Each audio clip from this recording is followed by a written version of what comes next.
sounds like Mama is not happy. It feels like a wave of hot air coming at you. No, Mommy's not happy at all. Of course, I'm talking about the Queen of the Night, the second aria she sings in Mozart's Zauberflöte, the Magic Flute. One of the most famous arias ever written, and the Mount Olympus of arias for coloratura sopranos. One of the most difficult arias to sing and perform. So, what happened?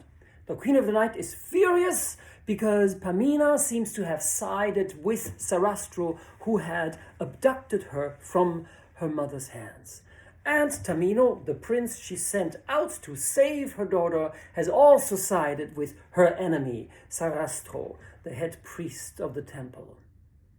So she is having what we should call a histrionic fit.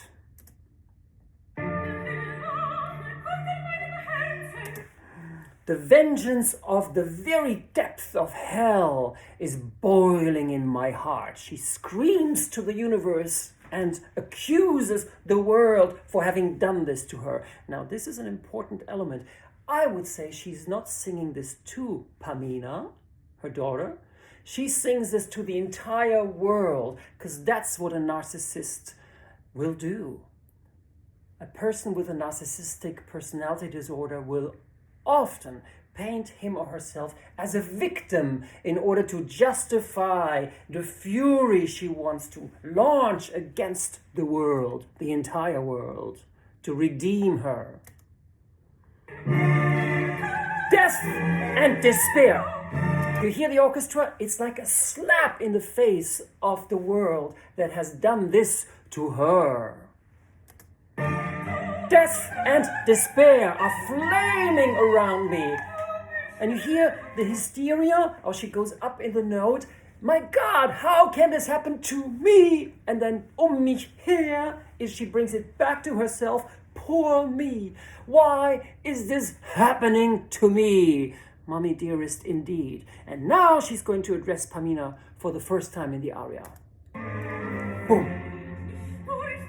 If not, through you, Sarastro will suffer the pangs of death. And even more, she repeats it again. If that doesn't happen, you are no longer my daughter.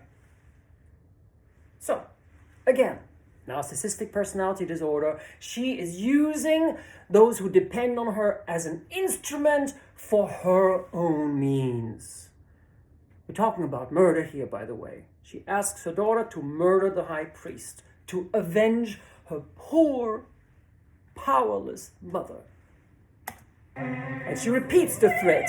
If you don't do this for me, you will no longer be my daughter. So if you're not part of the solution for my problem, you become part of the problem and you will be punished. And here comes the first sequence of the famous coloratura. Now, coloratura is a very strange thing to do. You sing without words and you have to decide what is the emotional wavelength. What is emotionally happening while the character is singing these notes? While this is the only recourse to express how she feels. Let's listen to it. What does this sound like to you?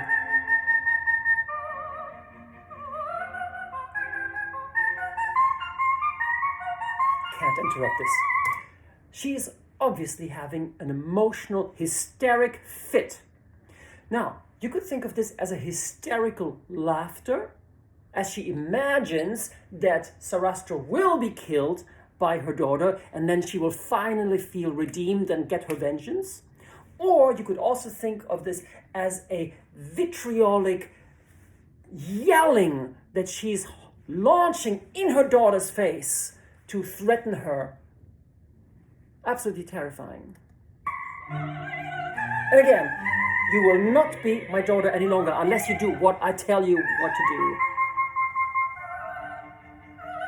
And again here, it's almost as if she's circling around her, like a bitch on wheels or a witch on wheels, showing off her power, showing off how she can emotionally manipulate her daughter. Poor Pamina.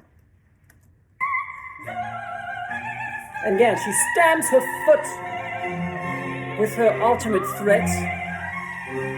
You hear the mad music. Who doesn't love a villain?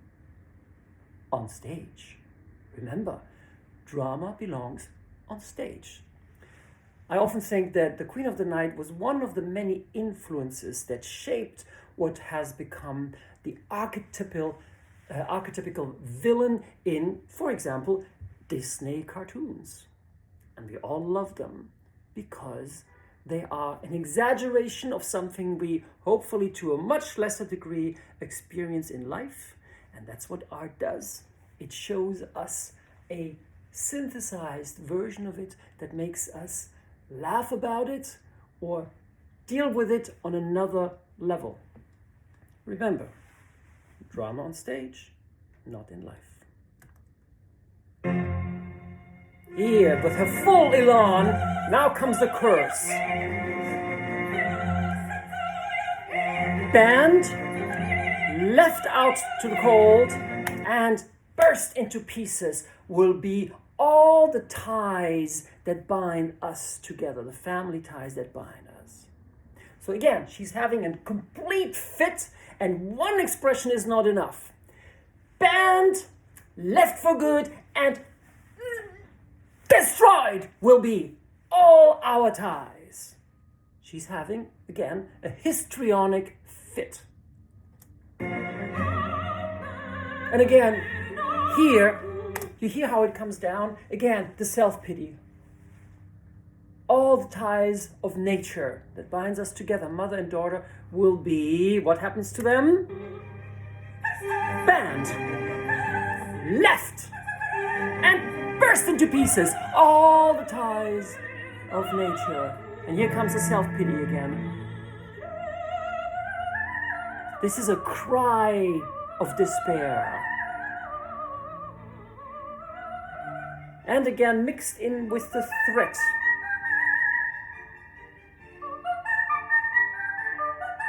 She's going into her daughter's brain like a drill.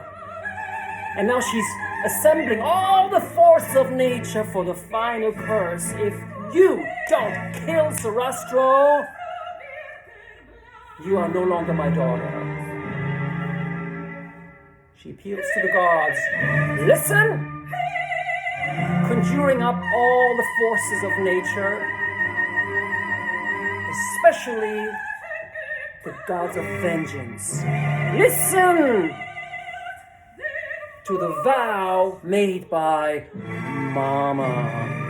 And that's an exit. Lucky are those who don't have to live with such a person. But on stage, we can celebrate it. Now, there are different ways of looking at this. You could say that she has been wronged, she has been rendered powerless, she's desperate, her daughter has been taken away. Unjustly, she was supposed to inherit the power of the king, but he passed it on to the priests instead. But considering how she behaves in these moments, you might want to argue that maybe a person like that should not be queen and rule over others. Maybe a histrionic, narcissistic bully is not the right way to go. Maybe there's another solution.